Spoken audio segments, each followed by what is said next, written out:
사람들은요 큰 혁신을 얘기를 해요. 1차 산업혁명, 2차 산업혁명, 3차 산업, 4차 산업혁명. 근데 저는 그렇게 보지 않아요. 우리 하는 사람 한 사람의 작은 혁신들이 큰 혁신을 일으키는다는 거예요. 그래서 풀뿌리 혁신을 가지는 것이 중요하다는 거죠. 그래서 창의력이 국가 번영의 열쇠라는 거죠. 창의적인 기업이 나와가지고 생산성이 증가되고 일자리를 창출하는 것들이 너무 중요하거든요.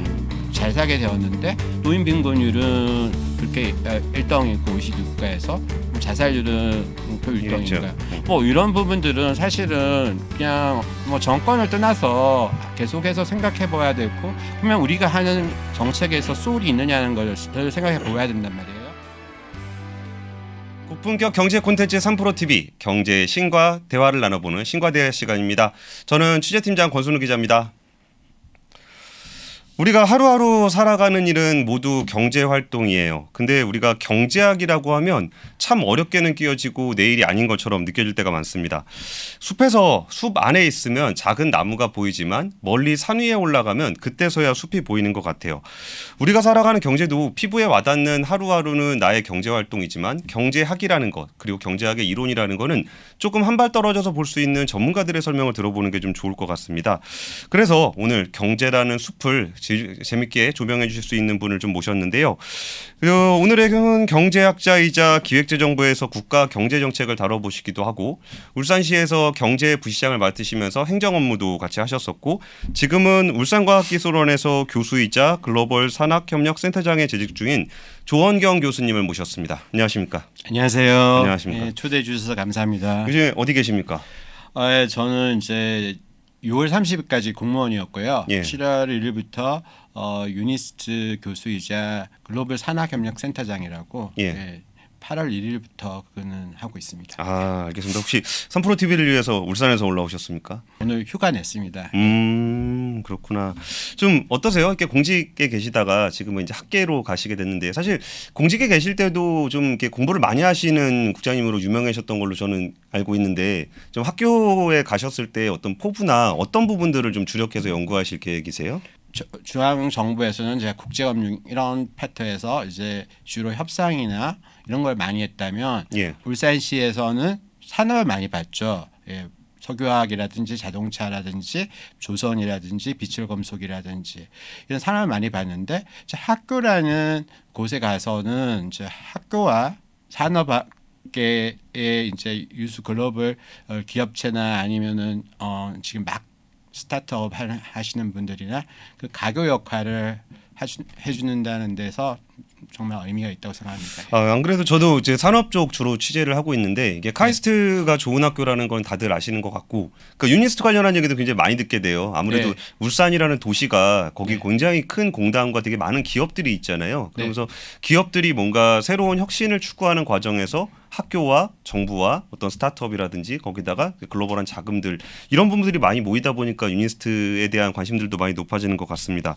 그리고 오늘 유니스트 소개를 하러 오신 건 아니고 최근에 책을 또 신간을 내셨는데 식탁 위의 경제학자들. 식탁이라고 말하면은 뭔가 좀 마음이 푸근해지고 뭔가 그렇죠. 따뜻하고 근데 경제학자들하고 식탁 위에 앉으려니까 좀 부담이 되는 경향도 좀 있는 것 같아요. 이거를 이제 식탁이라는 그 이미지로 책의 제목을 정하신 이유는 뭐예요? 우리 집에서 가장 좋은 공간이 어디인가 뭐 누구나 이런 생각을 할 수 있잖아요. 다 모여서 이제 밥을 먹는 곳이 식탁이고 그리고 거실은 한 면을 보자 텔레비를 보려 때 그러면은 근데 이거 마주 보고 할 수도 있잖아요. 식탁은 그렇기 때문에 마주 보면서 하고 이 또 사람의 온도하고 나무 온도가 되게 비슷하대요. 그래서 이렇게 굉장히 편안함을 느낄 수 있고 그런 아늑한 곳에서 뭐 경제 원론하면 굉장히 공부하기 싫어 이렇게 되잖아요. 근데 이게 이야기거리로 되었을 때는 훨씬 더 재밌지 않을까 그런 생각해 봅니다. 알겠습니다. 일단 책 내용이 경제학 이론이다 보니까 앞에 조금 소프트한 얘기를 먼저 하려고 그러는데 이번에 그 SCENT, 향기라는 그 키워드를 가지고 카테고라이징을 좀 하신 것 같아요. 이제 하나하나 영어 단어 하나하나씩 해서 한번 진행을 좀 해보려고 그러는데요. 일단 센트의 S를 Soul of Life and Economy 라고 부제를 지으셨는데 이게 소울 소울이라는 부분하고 향기 뭔가 좀 잘 매칭이 되는 것 같기도 한데요. 네. 이런 그 소울이라는 이야기를 내세까지 키워드로 잡으셨던 이유는 뭐예요? 저는 소울이 없다면 예. 그 경제학자로 생각하지 않아요. 사실 우리가 위대하다고 생각하면은 소울이 있어야 되잖아요. 그러니까 삶에 있어도 철학이 있어야 되잖아요. 그러니까 우리가 살아가는데 우리의 시대 정신이 무엇이고 우리의 철학이 무엇이냐 하는 건 굉장히 중요하다고 생각해요. 이 책의 출발점이 원래 케인즈였어요. 왜냐하면 케인즈가 1930년에 우리 손자 시대의 경제적 가능성이라는 책을 에세이를 썼거든요. 케인즈가 살았던 시대하고 우리 시대를 봤을 때 왜 우리가 불안할까?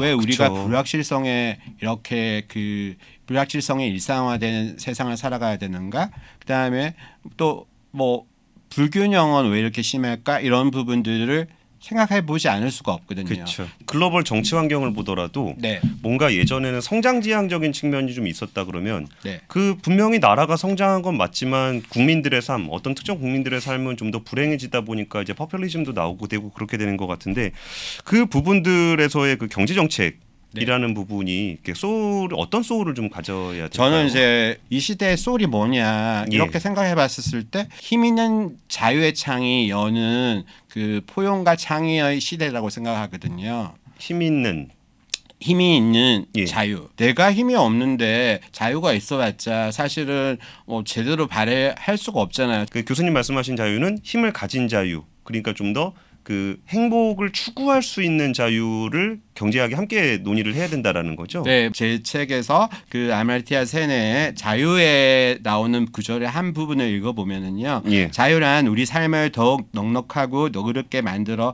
장애를 줄일 뿐만 아니라 우리가 품은 뜻을 이루게 하고 우리가 사는 세계에서 더불어 살아가는 사람들을 생각하게 해주는 힘입니다. 그래서 제가 이게 힘 있는 자유라고 얘기를 한 거거든요. 이분이 이제 생각했던 센지수, 이렇게 경제 성장하더라도 절대적으로 가난한 사람들의 숫자가 더 많다면은 예. 뭐 문제가 된다는 거죠. 그게 센 지수예요? 예. 그래서 이제 그 숫자를 한 게 이제 아말티아 세네에서 센 지수인데 저는 그렇게 생각해요. 양극화를 해소하고 이런 건 불가능해요. 자본주의에서. 예. 그렇지만 우리가 그런 어떤 절대적인 빈곤이라든지 이런 부분들은 확실히 더 개선해 나갈 수 있는 여지가 굉장히 많다고 생각하고요.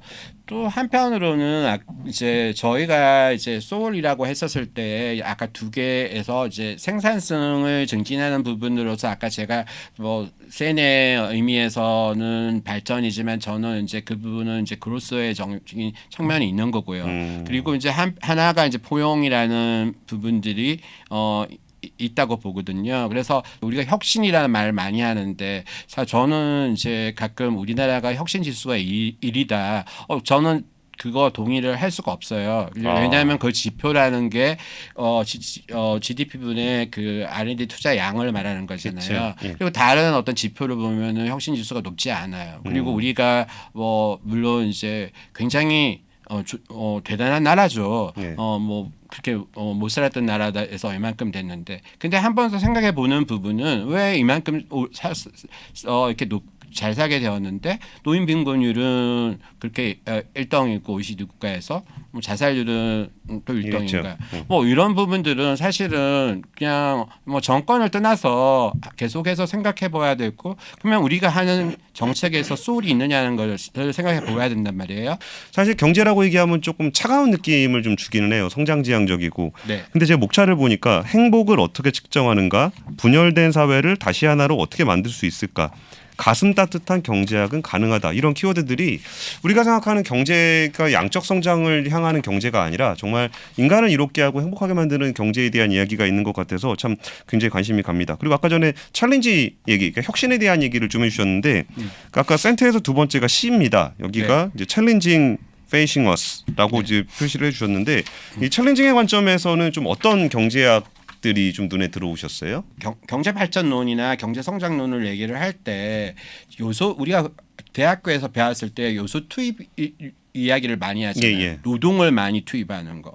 자본을 많이 투입하는 거. 그래서 요소 투입이나 자본 이걸 해봤더니 사실 이거 가지고 생산성을 증가시키기가 굉장히 어려운 거예요. 예. 그래서 지금은 또 저희는 더더군다나 저출산 문제에 직면해 있잖아요. 그러면 분명히 생산성을 증가하는 것이 국가의 목표가 엄청나게 되어야 됩니다. 그렇죠. 예, 근데 지금 사실 저희가 뭐 AI 얘기하지만은 AI 투자 별로 뭐 이렇게 그 사용하는 사람들도 별로 없고요. 예. 그리고 대부분 혁신이라는 것들이 미국에서 일어나잖아요. 예. 그래서 미국 시장이 또 주식 시장도 되게 좋은 거고. 그랬을 때 요소 투입보다는 이런 어떤 제도나 기술 같은 것들을 했는 부분들이 80은 된다. 그러니까 이제 그거 요소 투입이 20이라면 그 부분은 80이기 때문에 생산성 증가가 이런 어떤 기술 진보가 미치는 영향력이 굉장한 거고 사람들은요 큰 혁신을 얘기를 해요. 1차 산업혁명, 2차 산업혁명, 3차 산업, 4차 산업혁명. 근데 에더먼트 페퍼스라는 사람이 있는데 그게 사람이 그렇게 보지 않아요. 우리 하는 사람 한 사람의 작은 혁신들이 큰 혁신을 일으키는다는 거예요. 그래서 풀뿌리 혁신을 가지는 것이 중요하다는 거죠. 그래서 창의력이 국가 번영의 열쇠라는 거죠. 그래서 이제 사실은 이제 이런 부분을 가지고 있었을 때 우리도 이제 창업 붐이나 이런 것들이 옛날보다는 나아졌어요. 뭐 공무원에 대한 선호도 같은 것들이 줄어들었는데 이건 박수 칠 일입니다. 사실은요. 창의적인 기업이 나와가지고 생산성이 증가되고 일자리를 창출하는 것들이 너무 중요하거든요. 그런 부분들이 눈길을 끄는 게 도전 과제 중에 독신에게 세금을 무는 것은 정당한가? 이게 아무래도 우리나라가 지금 저출산 문제가 굉장히 심각하잖아요. 네. 그래서 우리가 이제 세금이라는 거를 어떤 그 조세를 이렇게 걷는 거의 목적뿐만이 아니라 이제 국가 경제의 어떤 사회 문제를 해결하기 위한 조세 제도를 사용하게 되는데 독신에게 세금 물리면은 결혼을 합니까? 이런 걸 이제 독신세를 문 게 인류 역사에 있다고 이제 이 책을 읽어보면은 어떤 쪽에 있어요. 편적 복지냐, 선별적 복지냐 이런 얘기를 많이 하잖아요. 예. 저는 사실 이 문제가 그 나라의 조세 제도를 보지 않고 이런 얘기를 하는 거는 무의미하다고 생각합니다. 텍스 웨지라는 단어가 있어요. 그거는 이제 조세 격차라는 말인데 이건 뭔가 하면은 100을 버는 사람이 있는데 우리나라 같은 경우에는 국가에다가 나와 기업이 이제 사례보험을 내주잖아요. 그러면 이제 근로소득자 같은 경우에 나와 기업이 국가에다가 한 20대를 내요. 그리고 이제 70대를 우리는 이제 70대 후반 정도를 가지고 가죠 집에. 근데 100개 같은 경우에는 55를 내고 45를 내고 55를 내 집으로 가지고 간단 말이에요. 근데 이런 나라에서 복지 시스템이 같을 수가 없어요. 그렇죠. 이게 뭔가 하면은 세수가 다른데 어떻게 이게 같을 수가 있겠습니까? 그러니까 다른 나라 같은 경우에는 아이를 얼만큼 두느냐에 따라 가지고 감면이 되는 부분들이 우리보다는 커요. 그 텍스 웨지의 차이가 우리는 이제 4% 포인트 정도 되고, 그러니까 애 둘 낳아 있는 사람하고 없는 사람하고 그리고 다른 데에서는 평균적으로 OECD 평균적으로는 11%포인트가 돼요. 그러니까 차이가 많이 나네요. 많이 나요. 근데 저희는 이제 이거를 공론화하기가 되게 어려운 게 결혼은 이제 선택 사항이 돼버렸고 자유라는 거잖아요. 또 내가 애를 낳겠다 안 낳겠다는 부분들도 이건데 출산 장려하기 위해서 많은 정책을 돈으로 했지만은 그 돈으로 했는 것보다는 실패를 많이 했잖아요. 그래서 이제 여기서 독신에게 세금을 무는 것이 정당한가 이런 말을 한 거예요. 이게 사실 우리나라는 저세율 국가잖아요. 그런 부분에서 우리가 더 해줄 수 있는 부분이 있을까 모르겠고 이거는 태생적으로 좀 우리 조세 정책의 문제가 아닌가 그런 생각을 해봅니다. 알겠습니다. 그리고 사실 여기 책에서 언급하고 계시는 않은데 또 우리가 닥해 있는 굉장히 큰 챌린징. 제가 주식을 좀 세게 물렸습니다. 좀 올해 하반기엔 좀 낮을까요? 베어마켓 랠리인지 진짜 가는 건지 뭐 이거 되게 궁금하실 거고 그다음에 실업률이 미국도 그렇고 우리나라도 그렇고 엄청나게 낮잖아요. 미국의 실업률이라는 것이 1999년 1969년 그리고 2002년 그리고 지금이 3.5%예요. 그 완전 고용황 수준이거든요. 우리나라는 1999년하고 지금이 같아요. 그리고 이거 2.99예요. 근데 평균적으로 보면은 이건 평균입니다. 실업률이 낮을 때 하고 실업률이 높을 때 하고 그 주식시장의 어떤 수익률을 보면은 오히려 실업률이 낮을 때가 그 역사적으로 그 주가가 안 좋았어요. 실업률 높을 때가 오히려 주식시장이 좋았어요. 이제 11월, 12월에 이제 있을 때 저는 이제 오히려 지금은 뭐 주식이 올라갔다가 꺾일 수도 있는 거고요. 뭐 지금 누가 알겠습니까? 그렇지만 11월, 12월 달 되면은 정상화가 되잖아요. 어느 정도 0.25로. 예. 그러면은 이제 저는 그게 베이비 스텝에 대한 것이 정상적인 부분이기 때문에 11월, 12월 그쯤 되면은 주식이 저는 오히려 좋지 않을까. 코스피 지수를 이끌어가는 거는 아무래도 저희 반도체 시장이잖아요. 예. 반도체 시장이라고 봤었을 때 반도체 재고 조정이 뭐 내년 1, 2월쯤이면 되지 않을까. 그러면은 항상 반도체 가격이 최악이었을 때보다 먼저 주식시장은 반등하잖아요. 그쵸. 그래서 그런 부분들을 봤었을 때 내년 올 가을 때부터 내년 초까지는 저는 좋지 않을까 그렇게 생각하는데 예. 다르게 생각하시는 분들도 많을 거라고 생각합니다. 근데 뭐 사실 뭐 시장을 보는 뷰는 다양한 시각이 있으니까 애널리스트의 네. 뷰도 있고 아니면 네. 교수님의 뷰도 있고 이런 네. 걸 참고해서 시장을 대응하면 될 것 같습니다. 네. 그다음 카테고리가 경제와 윤리예요. 근데 네. 윤리 중에서 제가 좀 눈에 띄었던 거는 일단 천재는 투자에 성공할까? 거기서 똑똑하면 돈 좀 법니까? 학교에서 배우는 경제학에서는 윤리가 거의 별로 없는 것 같아요. 왜냐하면 뭐 무차별 곡선이니 뭐 생산 가능 곡선이니 그렇죠. 이런 것들이 나의 효용을 극대화하면 돼. 그리고 나의 이윤을 극대화하면 돼. 양적인 공리주의 또 입장에서 거의 서가지고 있잖아요. 그러다 보니까 경제학이 윤리하고 좀 멀어져 있는 듯한 느낌이 들어요. 그쵸. 사실요. 전통 경제학에서 윤리를 안 다뤘는데 윤리를 다루는 부분들. 그러니까 이제 행동 경제학자로서 탐욕과 공표, 미성적 과열 얘기를 하면서 주식시장이라는 것은 항상 이런 걸로 인해서 생각보다 더 높이 올라가고 생각보다 더 높이 빠지잖아요. 이제 그런 부분이든지 이제 아까 제가 말씀하신 것 중에서 이제 천재는 투자에 성공할까 이 부분은 천재는 그냥 사업을 잘해서 좋은 회사 많이 만들어서 그 많은 사람들한테 고용한 일자리를 만들어 주면은 그게 더 중요한 거. 투자를 잘할 그런 측면에서는 투자를 잘할 것 같은데 근데 천재라는 게 이제 뭐 일론 머스크 같은 사람이라면은 뭐 투자에 성공할 수 있는데 일론 머스크도 또 이번에 코인을 했는데 뭐 코인에서 물렸잖아요. 투자는 제가 보기에는 그거보다는 이렇게 감으로 하시는 분들 근데 감이 당연히 내공을 말하는 겁니다. 공부를 열심히 한 감을 말하는 겁니다. 예. 네, 알겠습니다. 그 사회 윤리적인 문제를 어떻게 경제적으로 해결해 나갈 것인가에 대한 얘기가 좀 나오고 그리고 투자와 관련해서는 천재라고 해서 투자를 잘하는 게 아니다라는 거를 천재적인 투자자들의 사례를 비춰서 오히려 투자는 뉴턴도 망했잖아요. 그러게요. 그건 진득하게 하는 그런 뭐 윤리적이네요. 천재라고 다 가지지 못하고 하는 부분들이. 저는 그 네 번째 파트 국가 만들기도 굉장히 좀 인상적이었어요. 이게 사실 국가라는 개념이 뭐 달라졌다라고 얘기하기도 좀 애매한 측면이 있겠지만 요즘에 그 국가라는 그 자유무역 환경에서 국가라는 개념하고 자국 우선주의를 표방하고 있는 요즘의 트렌드에 있어서의 이제 국가다움, 나라다움이라는 게 뭘까라는 고민들을 좀 하게 되는 시기인 것 같아요. 그 국가 만들기라는 파트에서는 좀 어떤 부분들을 좀 다루고 계세요? 기업은 효율성을 중시하는 집단인 거예요. 그렇죠. 뭐니면 뭐 다른 목표가 있다 하더라도 이윤 극대화하고 기업이 망하면은 뭐 아무것도 없어지니까 그걸 위해서 만들어진 거죠. 거니까. 예. 근데 국가는 이윤을 극대화하는 집단이 아니거든요. 예. 기업은 목표가 그렇게 정확한 게 있고 일사불란할 수가 있어요.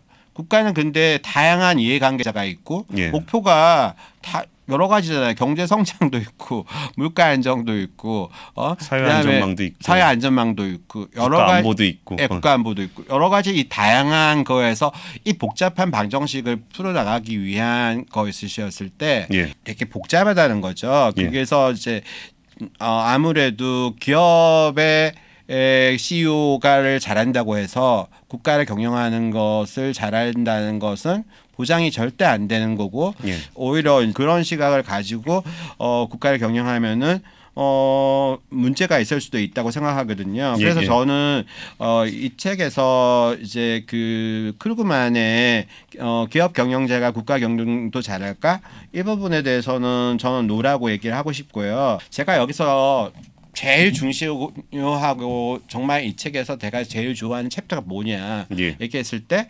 저는 이제 해크먼이라는 사람인데 예. 이 사람은 0에서 5세에 있는 아이들에 대해서 얼마만큼 투자를 했었을 때 나중에 가서 이제 범죄율도 줄어들고 그 범죄율이 줄어들면은 뭐 경찰관이 다 줄어들 수 있잖아요. 그렇죠. 그래서 그거를 수치화시켜서 이제 그 해커만 방정식이라는 걸 가지고 이제 보여준 게 있거든요. 근데 그래서 우리가 지금 0에서 5세에 투자를 하면 인베스트를 하는 거잖아요. 예. 그다음에는 그리고 애들을 디벨롭을 시키는 거예요. 그리고 난 다음에 그것을 계속해서 지속하는 거예요. 그래서 이 진짜 실험을 해봤어요. 유아교육 복지 그때 투자했는 것이 그 어떤 투자보다도 수익률이 높다는 거예요. 네, 그래서 이 복리로 치었을 때 어마어마한 수익률이고 이제 7에서 10%의 수익률을 달성할 수 있다고 주장했어요. 4세에게 1달러를 투자를 하면은 65세에 60달러에서 300달러 정도의 수익률을 달성할 수 있다. 어마어마한 거죠. 예. 참 특이하네요. 챕터 제목이 가장 수익률이 높은 투자는 무엇인가라는 챕터고 그 카테고리는 나라다움이라는 것에 속해 있었어요. 그래서 네. 나라 입장에서 고수익을 낸다라는 것은 그냥 돈을 많이 번다라는 개념이 아니라 오히려 그 영유아들의 어떤 비인지 전인 교육을 확대했을 때 국가적인 부가 오히려 좀 더 확대되더라라는 부분들이 정말 그 경제학이 가지고 있는 수익률이라는 거를 나라에 빗대서 해보면 어떨까라는 부분에서 굉장히 흥미로웠던 것 같습니다. 지금 사실 그 경제와 지정학을 분리해서 생각할 수 있나 싶을 정도로 어떤 경제학적인 관점에서의 나라라는 부분들이 좀 많이 혼란스러운 것 같아요. 이제 그런 부분들은 좀 어떻게 바라보고 계세요? 파리 기후 변화의 협약이라든지 다자주의 이거를 무시한 게 트럼프 대통령이었잖아요. 트럼프 대통령이 끝나고 난 다음에 이제 바이든 대통령이 들어서서 이제 그 뭐 지금 지지율이 굉장히 낮지만은 일단 이제 다자주의 한다 그리고 파리 기후 변화 협약 다시 가입하고 그렇게 해서 지금 나가고 있잖아요. 예. 자, 이런 와중에서 저희가 지금 뭐 반도체에 둘러싼 뭐 4개 나라 동맹 이런 얘기를 하는 상황에서 저희도 굉장히 난처한 상황인데 예. 그게 이제 그 전에 세계화의 명과 암이 있었던 거예요. 예. 왜냐하면 세계화를 해봤더니 결국은 임금이 싼 데로 가고 그 다음에 세금이 싼 데로 가는 거예요. 기업들이. 예. 그러다 보니까 법인세가 너무 낮은 데로 가지 못하도록 하기 위해서 15% 최저한도를 세웠잖아요. 최저 법인세. 최저 법인세율이라는 이거 그러면서 이제 제니드 앨런이 100년 만에 이룬 캐거다. 예. 이렇게 혁명적이다. 레볼루셔너리라는 말을 쓴 거예요. 저희가 이제 자국 이익 우선주의라는 부분에 있어 가지고는 미국이 가진 이런 부분들은 세계화의 어떤 명암에서 쌍둥이 적자 같은 것도 굉장히 누적되고 그런 과정에서 왔던 또 일자리 문제 이런 부분들을 해결하기 위한 건데 지금 이제 세계화가 이제 이렇게 균열되고 분열된 사회로 가고 있는 부분들은 굉장히 안타깝다 이런 말씀드리겠습니다. 알겠습니다. 사실 참 우리도 이 와중에 이전과 경험해보지 못한 국제적 질서의 변화 속에서 우리는 어떤 포지션을 잡아야 되는지도 좀 고민이 좀 많이 필요한 것 같습니다. 그 마지막으로 그 식탁 위의 경제학자들이라는 책을 한마디로 총평을 해주신다면 좀 어떤 책이라고 말하고 싶으세요? 세상에는 저만 식탁이 다를 거예요. 누구 식탁은 굉장히 풍부하고 뭐 풍요롭고 또 다른 쪽에서는 위태롭고요. 그러면 이제 이렇게 힘의 불균형이 이렇게 많이 있는데 사실 우리가 파일을 늘리는 부분들도 중요하지만 이런 어떤 기울어진 운동장 같은 것도 조금은 줄여주는 나가는 것이 세상의 어떤 질서를 위해서도 더 중요한 거고요. 개발 협력을 하는 사람으로서 연대가 가지는 어떤 힘들 그러니까 우리가 경쟁이라는 것이 굉장히 중요해요. 경쟁만 했었을 때 세상에서 그 성재 도식이라는 부분들이 일어나는 거고 아름다운 세상은 아니잖아요. 그래서 그때 그런 어떤 연대가 가지고 오는 협력이라는 부분들도 같이 생각하자 하는 것이고